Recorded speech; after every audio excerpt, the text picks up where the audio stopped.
What if you could level your frets without expensive tools and without removing any metal from them? Well, you actually can. Well, mostly.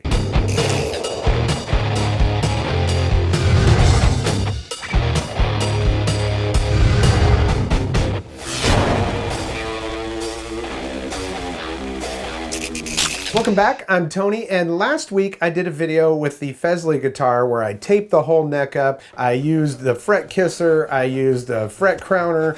We went to work on these frets, which also involves some not so expensive and some expensive tools, extensive taping of the guitar, and also a risk of damaging the frets because these are stainless steel frets and I went to work with files and all of that stuff. Now, along the line, I've been doing a lot of my own research. Again, once I jump into a rabbit hole, I really dive in there, and I've been looking at a lot of different YouTube videos and stuff, and I found that a lot of times, especially with these guitars, these budget guitars that are coming over from China, they've been exposed to all kinds of humidity and different conditions and stuff while on these container ships. That may have caused some of the frets, instead of actually being literally high frets, may have actually made them kind of raise up out of the slot that they're inserted into. And using a dead blow hammer or a mallet, something that isn't going to damage the frets, actually might be able to reseat those and you won't have to remove any metal. So I was like, okay, I really got to try this out. I've got this Firefly guitar that I love this guitar. It's a great guitar, but the only issue with it is that I was getting a lot of fret buzz, especially up at the top of the neck. Now,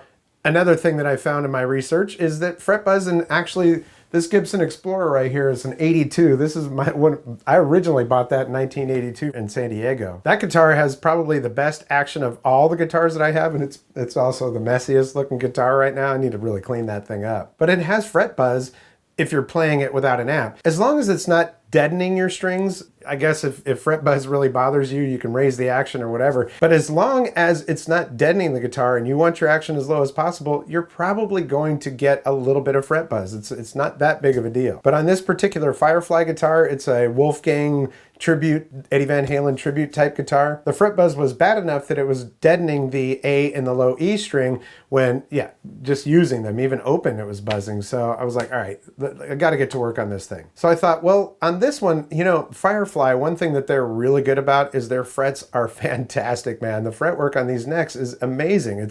They've got the rounded bullet ends on them. They may be a little bit dirty. They could use a little polishing when you get them, but aside from that, I don't want to take off any metal that I don't have to on this. So I went to work with it. So what we're going to do is show you that. And in the cold open to this, I mentioned, well, mostly. Well, yeah, as a matter of fact, it did a great job on a number of frets that I had.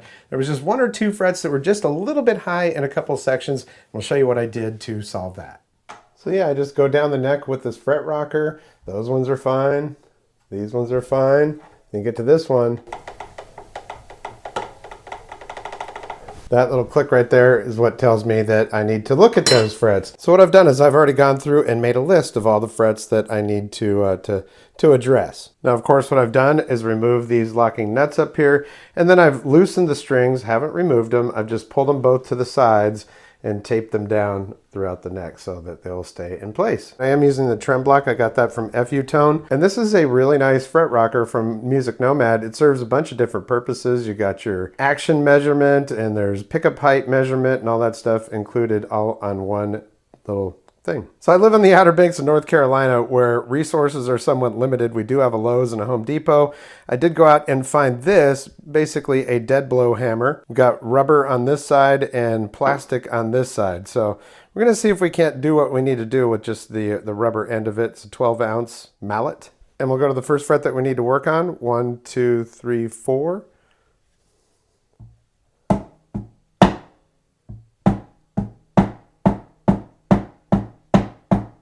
And then the next one is the 7th.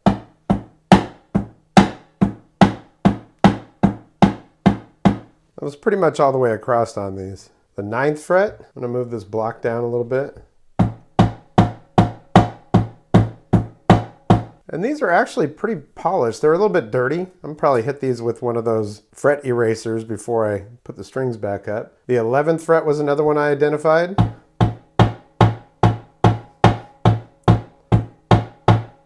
So that might be it. Let me go down the neck again with the fret rocker. And you know what? That's the 4th fret right there. A little bit still right there. A little bit on that end, but not right here. So It seems like it's working.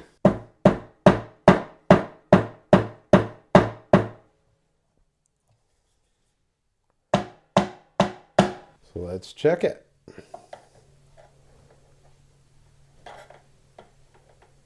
Tiny little bit still in the middle. Tiny little bit on the end. So seems to be working.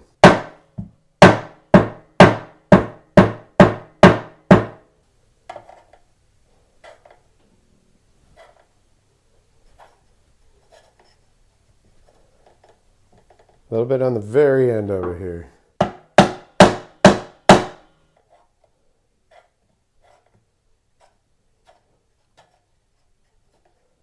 That's it, man. That is done. So let's check the rest of them now. Again, it's nice to have my handy dandy little list right here. 7th fret. That is that's straight all the way across.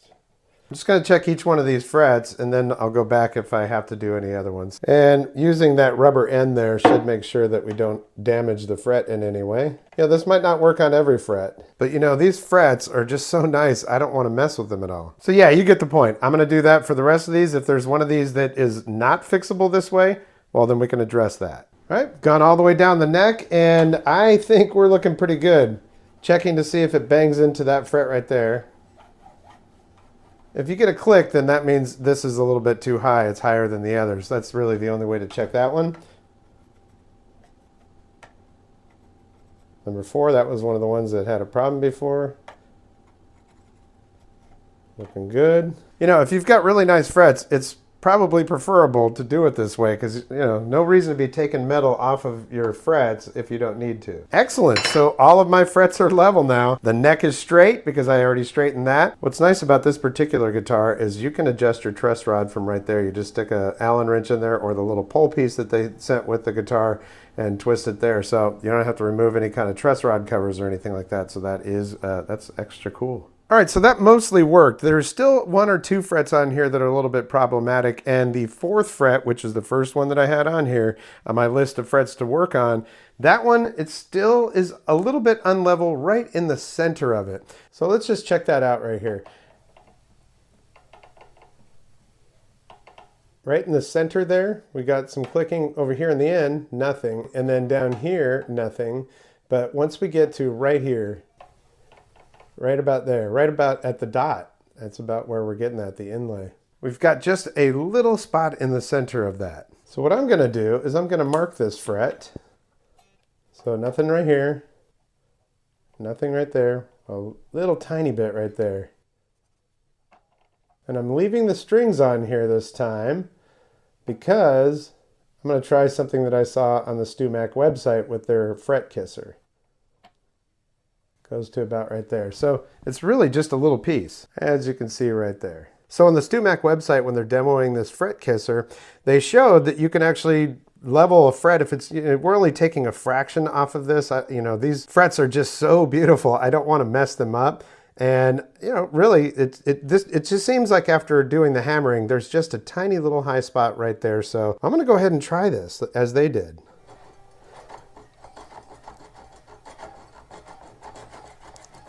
Little fret leveling while the strings are on. And if it does create a flat spot, I can always go back and redo the crown on that a little bit.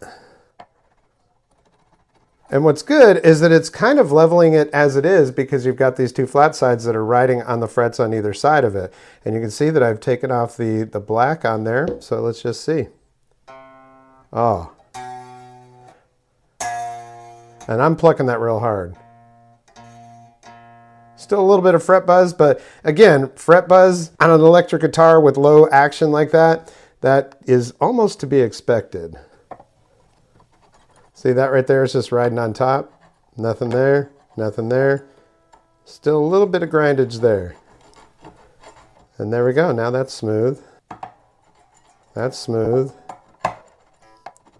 And there we go. I think we may have solved that problem right there. And with these fret erasers, I could actually just get in there and polish that up just a little bit. I'm using the 1500 grit right now. And then I'll hit it with the 2000 grit. Looks pretty darn good. So a little kiss to the fret. And no, it doesn't look like it's flat at all. So, well, I see a little bit of a flat edge right there. I don't think we need to recrown it, but what I need to do is get my Dremel out and learn how to polish these things, and that'll fix that right up. And just to do a final check on that, no rock. Tiny little bit still there in the center. Well, let's just kiss it again.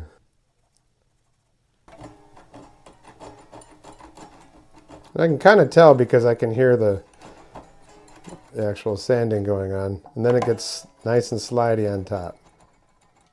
Not a problem there. Nice. And yeah, this tool helps because it just levels it basically to the other frets around it. Nothing. Nothing. Nothing. All right, there we go. So yeah, I know fret buzz can be totally annoying when you're playing without an amp, but you know, the bottom line is these are electric guitars.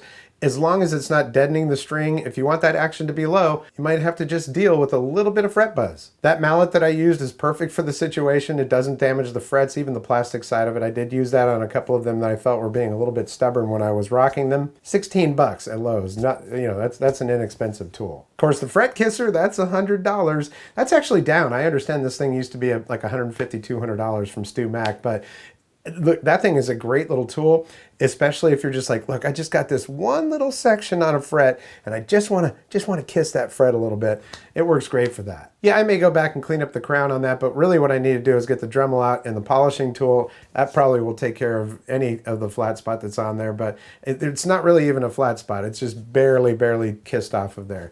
And I like that thing with the flat sides on it just keeps everything planed right there, basically. Now, next time I try this technique, I'm definitely going to move the neck support down to wherever I'm working.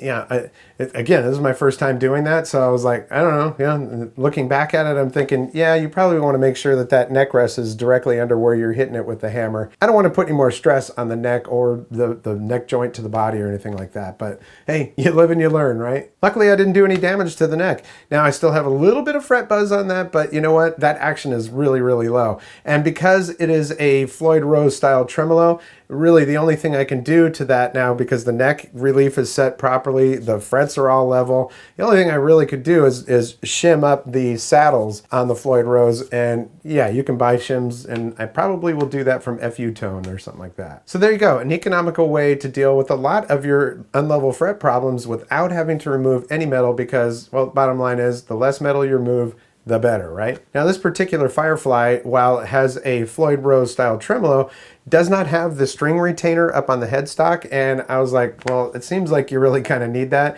and I'll explain all of that in the video that I also did for that, which I'll publish here in the channel coming up real soon. And there's one other little tweak I'm going to do to that guitar before I actually do the review on that guitar. Not in a big hurry to do the review on that. I mean, it's a really cool guitar for 200 bucks. They're not available on the website right now, so it's just going to be kind of more of a show and tell, right? When they do their guitar drops, their guitars sell out really quick, you know, especially the more special ones. They always have some Strat style, Les Paul style, and that kind of thing on their website, guitarsgarden.com. But these ones, they sell out within 24 hours once they get up on the site. So stay tuned for all of that, and I've got 3 other Fireflies that I'll be showing here on the channel. I want to thank you so much for your support here on the channel. I've been doing this channel since 2013, and the last couple of years have really expanded to include some of my big passions. Guitar is probably the longest passion that I've had, you know, heavy metal and music and guitar since I was maybe 8, 9, 10, something like that. And skateboarding is right up there with that. I do a lot of stuff on electric skateboards here on the channel, so if you have any interest in that at all, they are so much fun. It's that and guitar are my zen spaces, you know what I mean? But yeah, check out some of the other content here on the channel. You might just find something you like. Now, if you like this video, go ahead and give it a like, and if you haven't subscribed yet, there's a red subscribe button down there and a notification bell. If you click both of those, you're going to get notifications when I upload new videos. You'll also find a thanks button down there if you feel like tossing a couple bucks my way. It is not inexpensive to run these channels, I'll tell you that. Well, that's going to do it for this episode. We'll catch you next time on the Vapor Trail channel.